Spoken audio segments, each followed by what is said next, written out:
Buenos días a todos, buenas tardes ya, 12:30. Les damos la bienvenida a este espacio de compartir para experimentar en Ágiles 2020. Hoy nos acompaña Daniel Ramírez, actualmente es líder técnico en Tata y trabaja para uno de los bancos más importantes de Panamá. Hoy nos acompañará resolviendo la pregunta, ¿podrían convivir la documentación y la agilidad? Bienvenidos a todos. Y le voy entonces a dar paso a Daniel. Bueno, antes de que iniciemos, recuerden colocar sus comentarios y preguntas en el chat. Daniel las estará compartiendo, ¿sí? Y yo se las voy leyendo, ya que eh, él va a estar con la presentación y estaremos resolviendo pues todas sus inquietudes. Bienvenido, Daniel. Muchas Doy gracias, paso a la Juanes. presentación. Si quieres colocar algún otro acuerdo que quieras hacer, no sé, si quieres que las preguntas las hagamos faltando 10, 15 durante la No, presentación. si se les va ocurriendo alguna pregunta y vemos que la podemos resolver ahí mismo, la podemos ir resolviendo. Y si no, pues las acumulamos para el final, las que no podamos resolver. Pero está muy bien si van preguntando en el momento, ¿sí? Listo. Bueno, a todos bienvenidos. Qué bueno tenerlos por aquí. Me hago una pequeñita presentación como para que sepan quién soy y por qué vengo hoy a compartirles un poquito de este tema. Yo soy Daniel Ramírez, soy desarrollador full stack, también he trabajado como Scrum Master. Soy ingeniero de sistemas, llevo poco más de 23 años desarrollando, llevo poco más de 6 años en este cuento de la agilidad, apenas me estoy enterando de que sé de algunos temas. Y la razón de por qué estoy aquí es mi lugar en el mundo, ¿sí? Yo he llegado a desarrollar aplicaciones en diferentes lenguajes, con diferentes metodologías, en varios segmentos de la industria, generando código y documentación, tanto documentación en física como documentación digital, con herramientas varias, con formas de herramientas de, no sé, de templates, de todo lo que quieran, ¿sí? Actualmente trabajo como líder técnico, como responsable técnico realmente de un proyecto full DevOps en un banco grande en Panamá. Y una de las funciones que tengo es la de mantener y garantizar la calidad del código y la existencia de la documentación, ¿sí? La existencia y la actualidad de la documentación. Entonces, comentándoles así un poquito quién soy, quiero también saber un poquito de con quién estoy. Entonces los invito a que entremos a Menti, ¿sí? En Menti, con el código 8783776, vamos a responder un par de preguntitas muy breves, muy sencillitas. Y la primera pregunta que quiero que me compartan es para ustedes, ¿qué es una documentación no necesaria? ¿Sí? ¿Qué consideran ustedes que es una documentación que no debería existir, que no debería de generarse? ¿Sí? ¿Qué es la documentación que no debería de estar allí, que no nos deberían de pedir, que no deberíamos construir? Desde Houston un saludo. Wow, desde lejos. Bueno, en Menti, recuerden, el código es 8783776.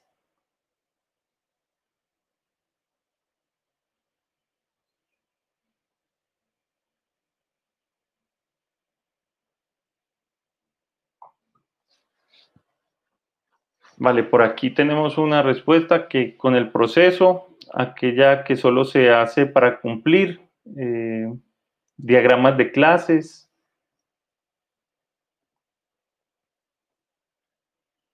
A ver de pronto qué más nos van diciendo por aquí. Si quieren por el chat, si no quieren entrar a Menti, por el chat también pueden escribir qué es para ustedes una documentación que no es necesaria.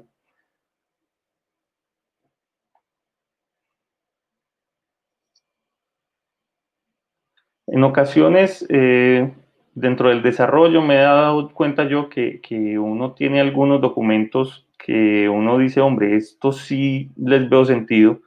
Hay otros que uno dice, hombre, este documento está haciendo es porque no han cambiado la mentalidad, porque no saben todavía qué es lo que quieren y todavía lo siguen pidiendo. Por aquí hay otra que dice que son los detalles de la base de datos. Bueno, ahí les queda abierta la pregunta para los que quieran responder un poquito más tarde. Por ahora vamos a pasar a la siguiente pregunta. Bueno, por aquí hay otros formatos por requisitos. ¿Sí? Excelente, sí, hay alguna sobredocumentación, la podríamos llamar, de un sobredetallado que a veces no es tan chévere hacer. Y vamos entonces para el otro lado de la moneda. ¿Qué consideran ustedes que sea una documentación valiosa? ¿Qué deberíamos de crear? ¿Qué deberíamos de entregar? ¿Qué deberíamos de construir para mantener una documentación que pueda ser útil, que alguien pueda necesitar y que alguien pueda utilizar después? Nos dicen aquí por el chat que alguien quería decir Víctor quería decir que aquella que solo se hace por cumplir con el proceso y no da valor. Completamente de acuerdo, Víctor. Hay documentación que no le vemos valor, ¿sí? Y que es una documentación que construimos por cumplir y que no le vemos sentido, ¿sí? Y ahorita vamos a ver un detallito que de pronto nos puede cambiar esa forma de ver. Ahora, ¿qué es una documentación valiosa? ¿Qué es una documentación que uno pueda considerar que nos va a dar valor?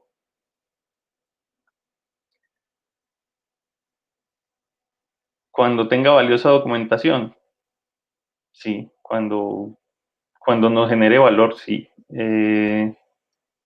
Bueno, ahí vamos entonces construyendo de a poquitos y bueno, para no dar largas, ahí les queda la pregunta abierta un momentico y vamos a comenzar entonces con la presentación.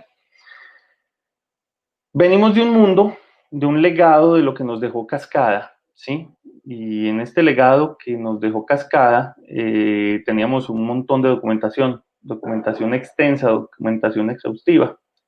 En la época de Cascada nosotros teníamos un proceso que se llamaba la licitación de requisitos, ¿sí? Era construir y construir diagramas y diagramas y más diagramas y diseños sobre los diagramas y llegar a ver qué se hacía con todo eso, ¿sí?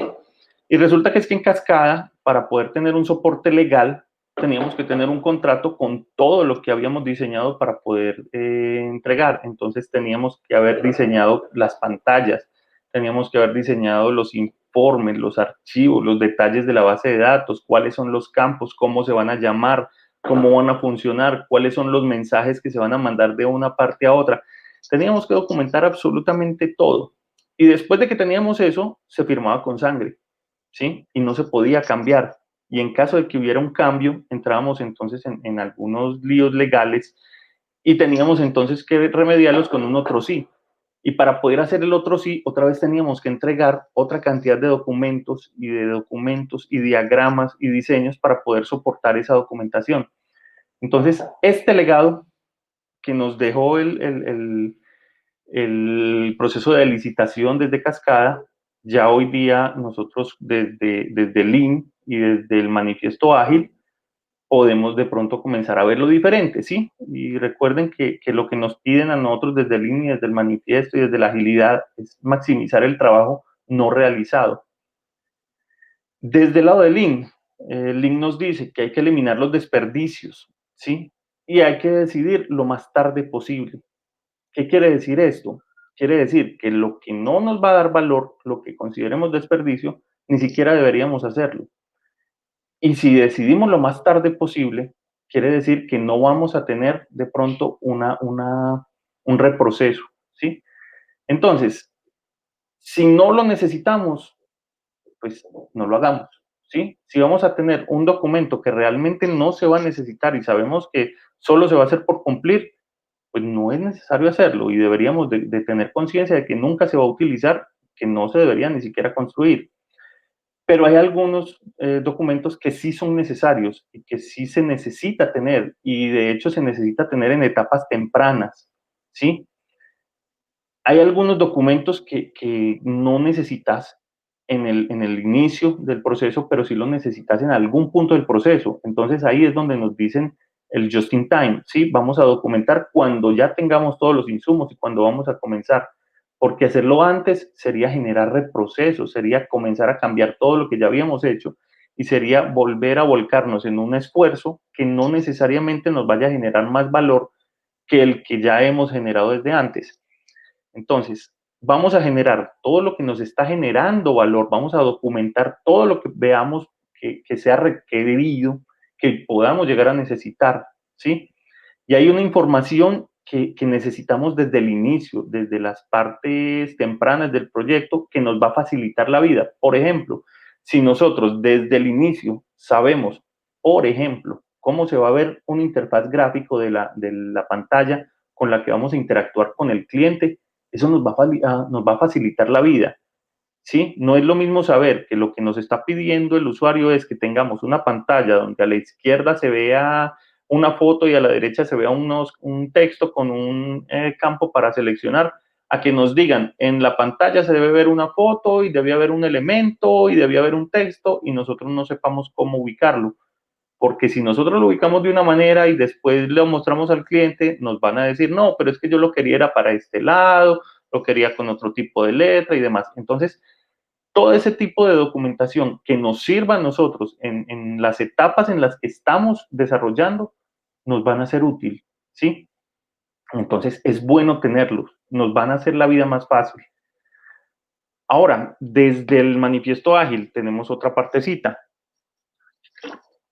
Los valores del manifiesto ágil yo creo que los conocemos bastante y hay este que nos dice que hemos aprendido a valorar el software funcionando sobre la documentación extensiva.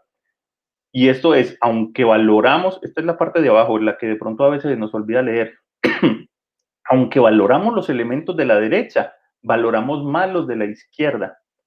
Y en este punto me acuerdo una conversación que estaba teniendo yo justo anoche con Jorge Abad, en la que yo le decía, ve, yo estoy sintiendo que la charla que voy a dar va un poquito en contra de lo que casi todos van a dar durante la jornada del día de hoy. Todos te van a hablar del software funcionando, es importante el software funcionando, y yo me voy a ir es por el lado de, venga, la documentación también es valiosa, pero la documentación bien hecha, ¿sí? Entonces, se nos olvida a veces que dentro del manifiesto, esta partecita de abajo nos dice, valoramos los elementos de la derecha, no es que los despreciemos, los valoramos. Y desde ahí entonces, ojo, documentación extensiva no quiere decir que sea documentación nula. Quiere decir que tenemos que hacer documentación, pero no tenemos que hacer un montón de documentación más allá de lo que realmente necesitamos. Software funcionando genera valor, pero entonces si algún día tenemos que hacerle ya las correcciones, si algún día le entregamos el software a otra persona, si algún día se lo entregamos al cliente para que le haga él mismo su mantenimiento, ¿qué le vamos a entregar de documentación? ¿O va a trabajar a ciegas? ¿Sí? No sé si de aquí alguno de ustedes sea desarrollador y le haya tocado tomar el código de alguien más, ¿sí? Lo que de pronto ahora nos comentaba Jorge en la charla de él, los WTF por segundo que comienza uno a leer y uno no entiende qué es lo que está pasando en el código. Hay una documentación que es necesaria, una documentación que nos va a ayudar, ¿sí? Y esa documentación deberíamos de ser conscientes que hay que construirla. Dentro de la definición de terminado, y esta parte la deberíamos siempre tener en cuenta, la definición de terminado dice que cuando nosotros terminemos una serie de tareas, podemos considerar cualquier pieza de trabajo o cualquier historia de usuario, llamémoslo, terminada. Pero ojo, se nos olvida muchas veces decir que en la definición del terminado deberíamos de tener la documentación de la funcionalidad que estamos haciendo. Deberíamos de contar con una documentación básica. No tiene que ser una documentación más allá de lo requerido, vuelvo y les insisto. No quiere decir que vamos a generar todos los diagramas y todas las cosas únicamente por generarlos, pero sí tenemos que tener en cuenta que cuando vayamos a terminar un punto, tenemos que generar también su documentación como parte de la historia de usuario. Y toda esta documentación que nosotros generemos no es documentación para nosotros, es documentación que tenemos que compartir con el resto del equipo, que tenemos que compartir en algunas ocasiones con el usuario final, con el negocio, con todo el que necesite, ¿sí? Entonces, por eso toda documentación que nosotros estemos generando debería de estar disponible para todos los miembros del equipo, los interesados, los usuarios, y no solo los actuales, sino los futuros. Todos los que puedan llegar después deberían de tener acceso a toda la documentación que se está generando. ¿Cuántas veces nos ha pasado que estamos construyendo algo y decimos, no, es que eso es tan fácil de usar, ¿qué documentación vamos a hacer? O sea, es bobada generar una documentación, pero no contamos con que el usuario nos va a salir con una joya como la que vemos aquí en pantalla, ¿sí? Es tan sencillo de utilizar, de preparar una aromática, pero nos encontramos a veces con usuarios que la ponen al revés, ¿sí? Y no es el único ejemplo. Podemos nosotros desarrollar un producto perfecto, separación para 3 gatos, ¿sí? Pero llega el usuario y finalmente lo que el usuario nos va a mostrar es que el uso que le está dando no es tan intuitivo como uno esperaría, sino que se va a llevar sus propias libertades y va a utilizarlo de la manera en la que piensa, en la que asume, en la que cree que puede hacer las cosas, ¿sí? Entonces, aquí es donde saltamos ya a la vista del desarrollador. Quiero pues hacer un doble clic aquí en el desarrollador, que es finalmente la persona encargada de generar la documentación, ¿sí? Y el desarrollador tiene un gusto muy particular. Los desarrolladores, aunque algunos los ven como esa particular persona que transforma post-it en software, o que transforma pizza y cerveza en software, o que transforma cualquier insumo en cantidad de líneas de código, realmente somos personas muy perezosas. No nos gusta trabajar, ¿sí? No nos gusta hacer sino lo que tenemos que hacer. Y si tenemos la oportunidad de copiar algo que ya está hecho, la vamos a aprovechar. Somos personas que no nos fluye la comunicación, solemos ser muy retraídos, solemos ser muy para nosotros mismos, a menos que se trate de temas que sí nos gustan, no sé, de cine, de series, de tecnología, de programación, de juegos, ¿sí? Pero cuando estamos frente a los clientes, cuando estamos frente a alguien importante del lado del cliente o de nuestros propios managers, se nos olvida decir no, no somos capaces, tenemos la presión social encima y no nos sentimos cómodos y por eso a todo le vamos a decir que sí. Entonces vamos a generar de pronto más compromisos de los que realmente somos capaces de tener.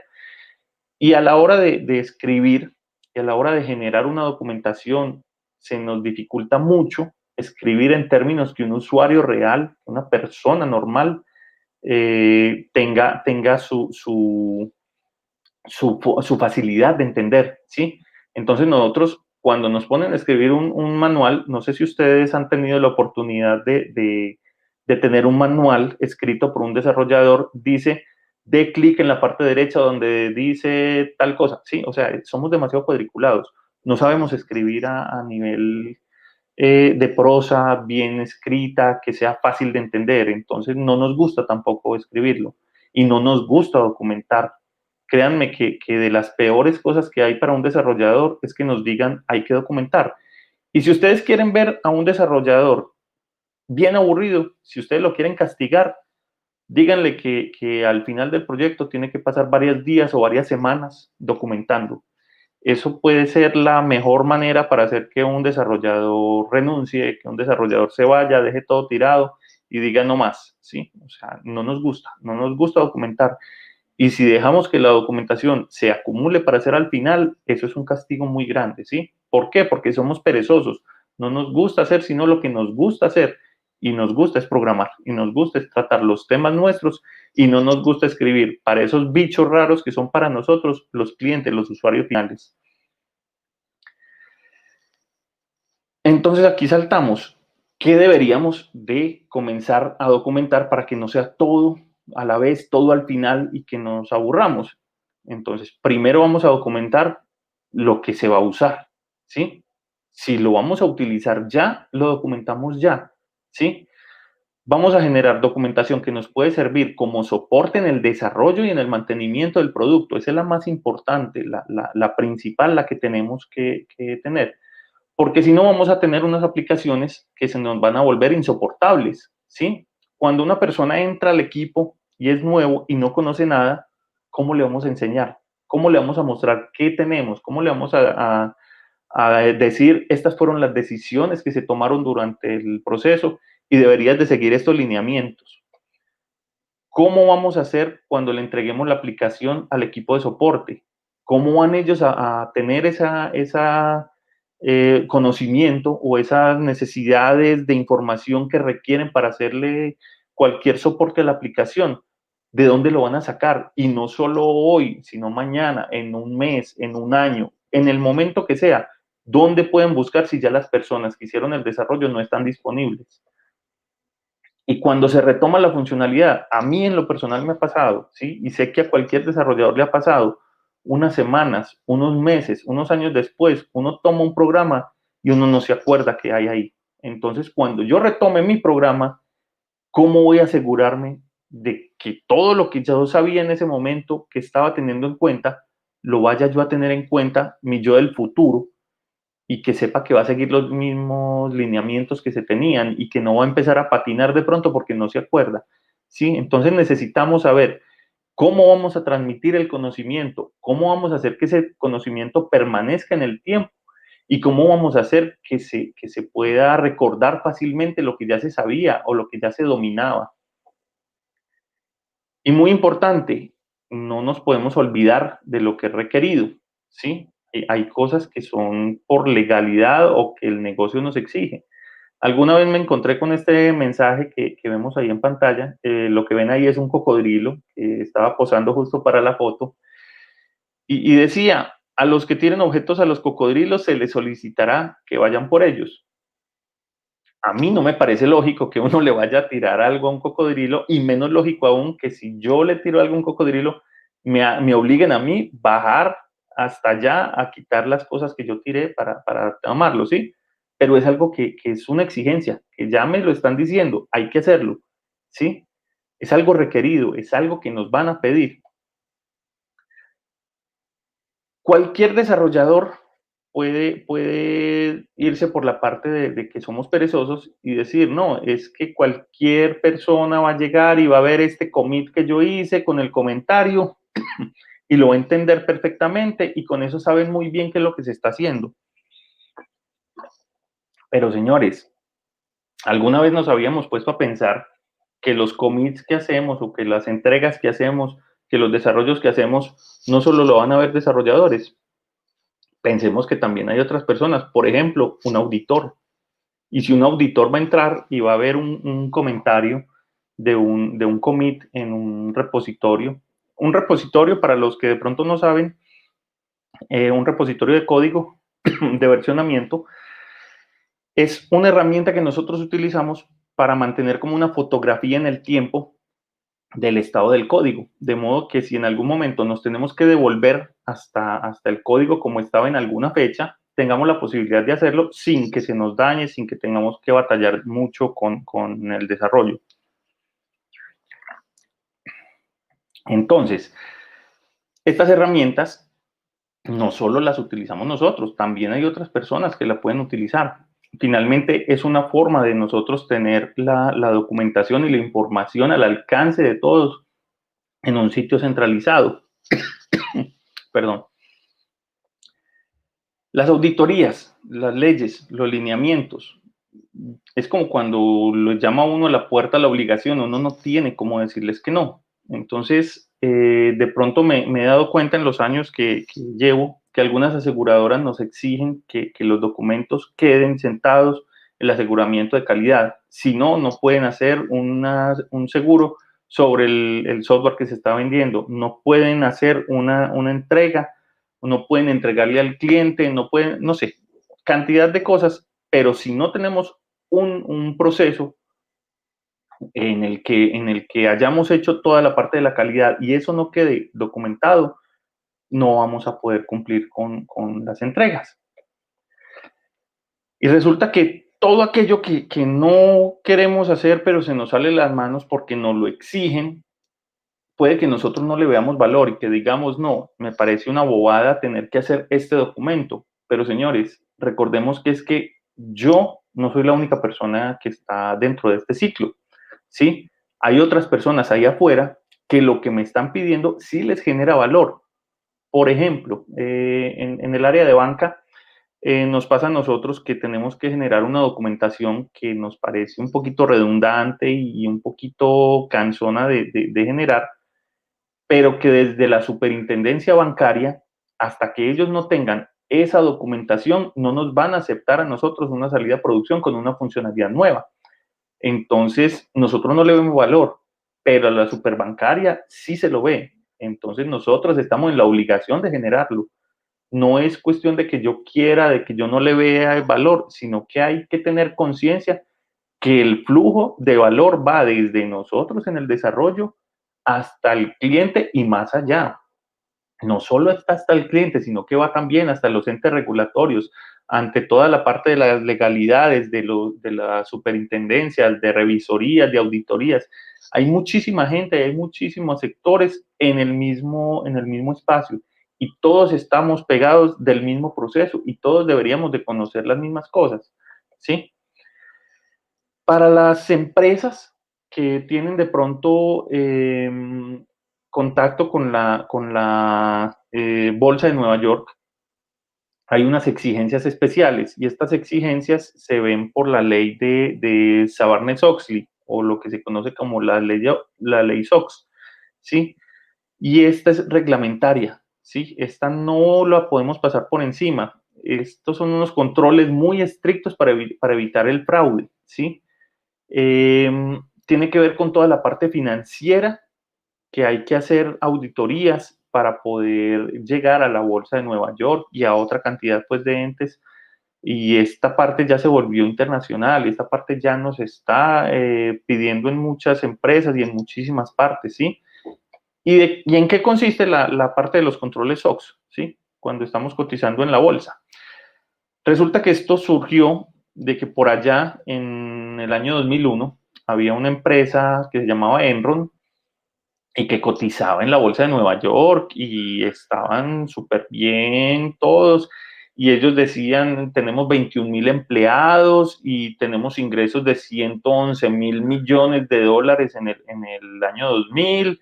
Y de un momento a otro salieron y dijeron, estamos en bancarrota, ¿sí? Los accionistas de esa empresa perdieron 11 millardos de dólares. Esto es un 10 a la novena potencia, o sea, un 10 con 9, un 1 con 9 ceros detrás de dólares. O sea, eso es un número grandísimo, es un número que no le cabe a uno en la cabeza.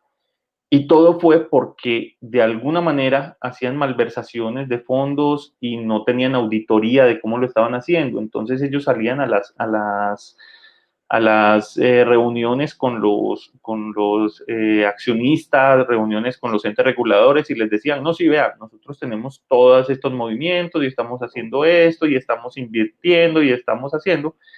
Y resulta que de un momento a otro comenzaron a esconder los movimientos y entonces comenzaron a esconder los endeudamientos y comenzaron a esconder y a esconder, pero en los informes decían todo está muy bien, hasta que estalló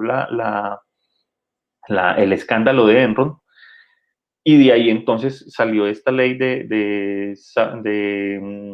se me olvida, Sarbanes-Oxley, con estas leyes, ¿sí?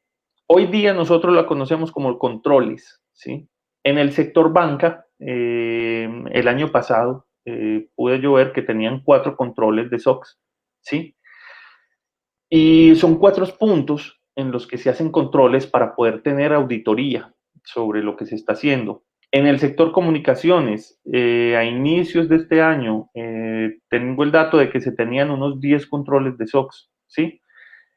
No existe un documento, no existe una ley que diga tenemos que tener 4 o 10 o 20 controles de SOX. Lo que nos dicen es hay que tener un proceso de auditoría y para poder tener un proceso de auditoría tenemos que documentar con transparencia todos los procesos que tenemos que toquen la parte financiera.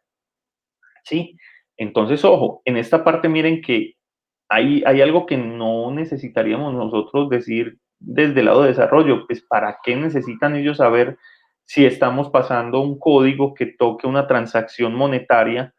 Pues eso igual ahí está, en el repositorio está. pero mentiras.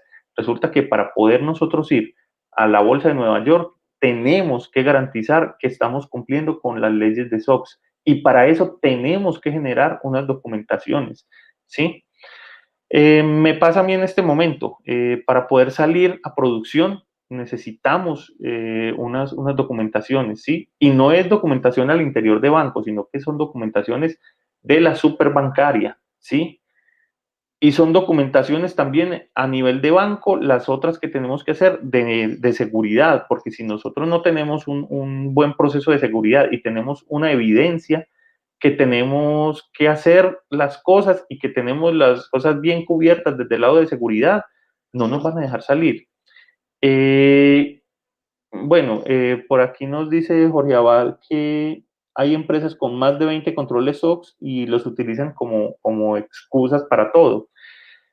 Los controles SOX realmente, como les digo yo aquí, no es que sean excusas, no es que nos digan tienen que ser tantos o tienen que ser una cantidad absurda. No, lo que nos piden es, tenemos que guardar una forma de hacer una auditoría y una auditoría donde sea transparente cualquier movimiento que se haga a nivel financiero.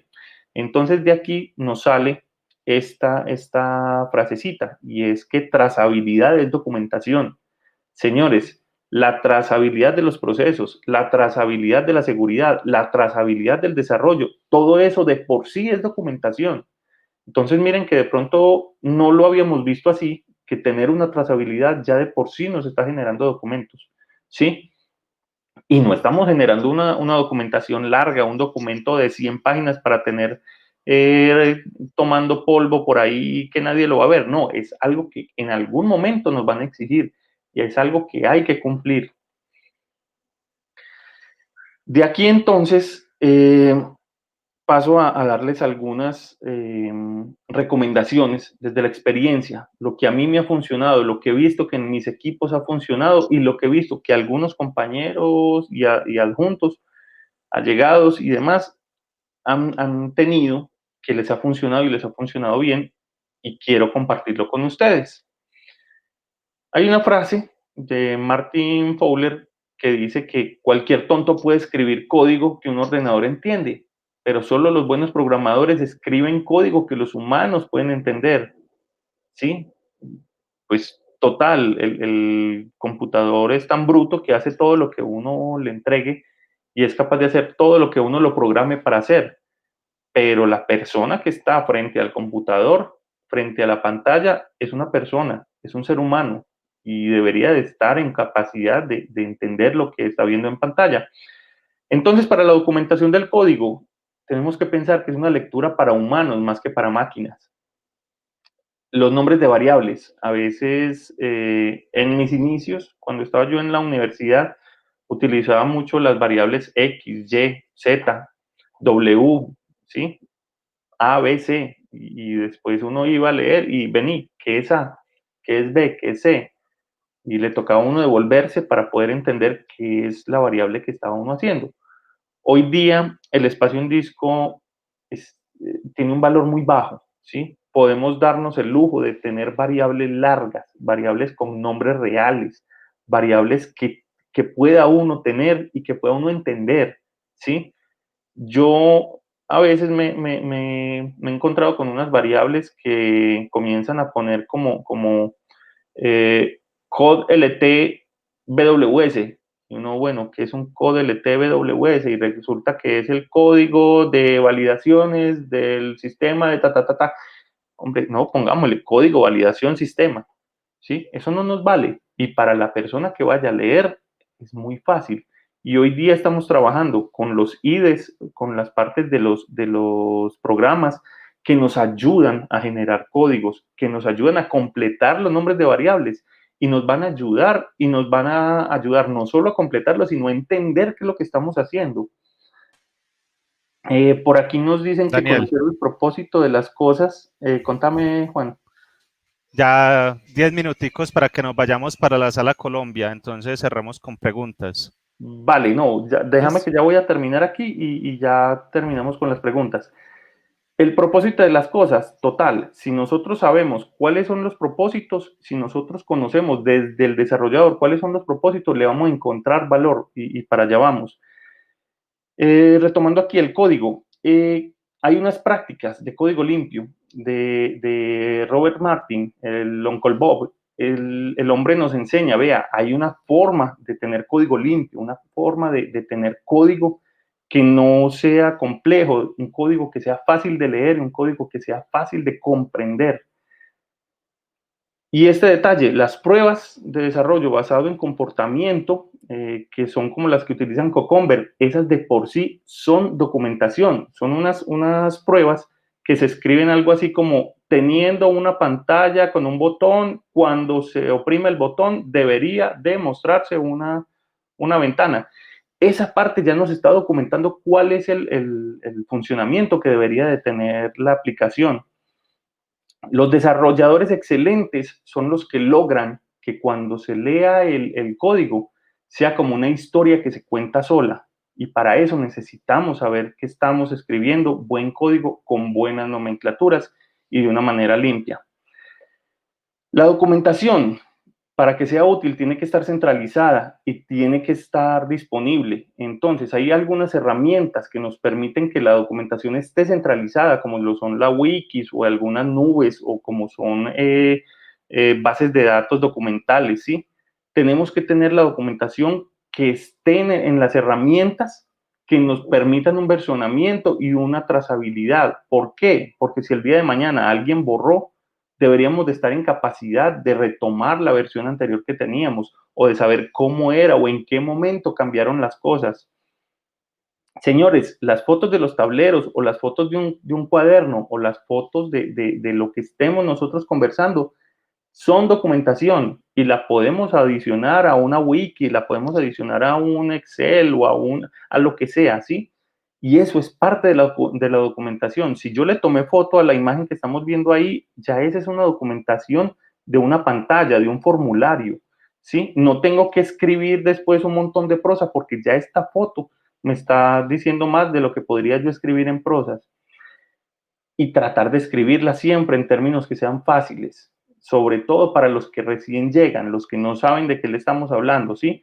No podemos escribir todo, por ejemplo, BCC va a ir a la PTT y entonces va a escribir un WCC, porque entonces la persona que llega nueva dice, listo, son un montón de letras, pero no entendí nada. Tenemos que saber que la persona que está llegando tiene que estar en capacidad de leer y comprender.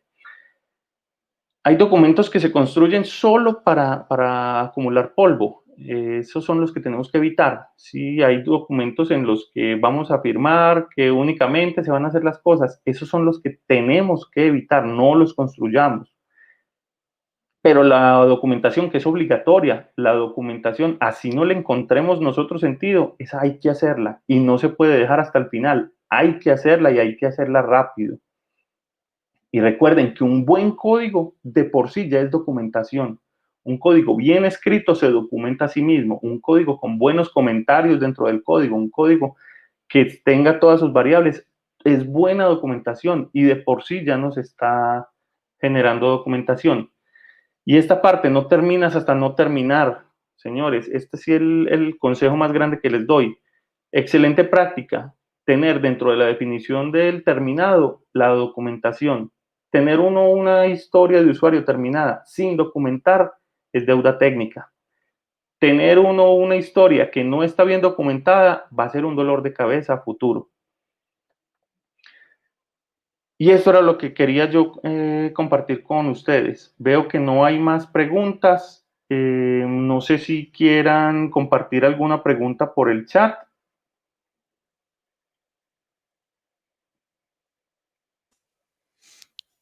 Daniel, no, por ahora no hay más preguntas. Listo, perfecto. Pues esperemos un minutico a ver si nos contestan para que en 5 minuticos ya nos vayamos para la Sala Colombia a hacer el cierre de este grandioso día. Excelente, A ver, muchachos. Entonces, así el- llegamos a la conclusión que la documentación y la agilidad sí pueden coexistir, ¿sí? Solo es cuestión de tener un poquito de disciplina y saber que todo lo que nosotros hagamos, alguien le va a encontrar valor, ¿sí? encontrar el contexto de las cosas, nos va a ayudar a encontrarle el valor y con eso tal vez le pongamos un poquito más de amor y podamos hacer las cosas mejor. Bueno, ¿alguna otra pregunta para Daniel? Aprovechen lo que nos quedan 4 minuticos máximo. Mientras tanto, Daniel, muy buena acogida he visto en la sala. Más de 50 personas interactuando. Wow, bastantes. ¿Algún mensaje o pregunta, algún agradecimiento? Te están quedando gracias. Sí. Muchachos, a ustedes también, a todos, muchas gracias por asistir. Espero que hayan podido sacar algo de utilidad de la charla.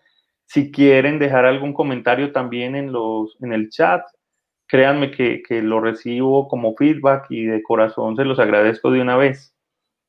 Recuerden que también estamos en Discord, donde podemos seguir interactuando también. Así es. Redes sociales que también le hemos compartido. Si quiere volver a repetirlas, Daniel. Aquí aunque le están Listo. viendo.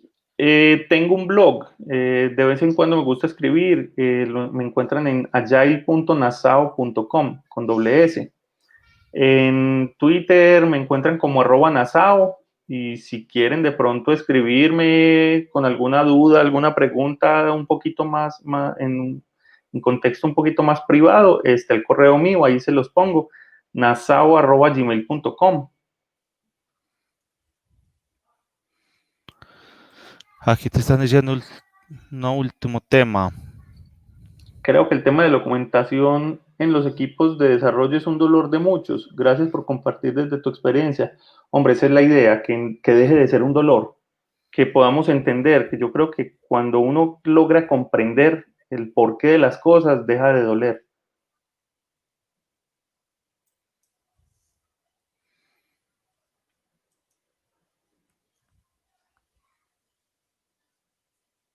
¿Algo más? 2 minuticos. ¿Quién más quiere comentar algo?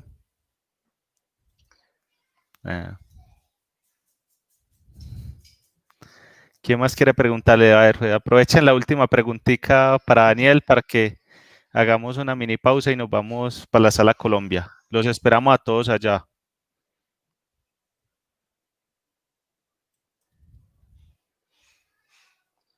Bueno, muchachos, a todos nuevamente, muchas gracias por asistir y nos vemos entonces ahorita en la sala Colombia para el Sí. cierre. Cerremos ya entonces, Daniel. Muchas gracias Perfecto. por tu charla, muy agradable. Y enseguida nos vemos en la sala Colombia. Muchas gracias a todos los asistentes. Chao. Vale, hasta luego.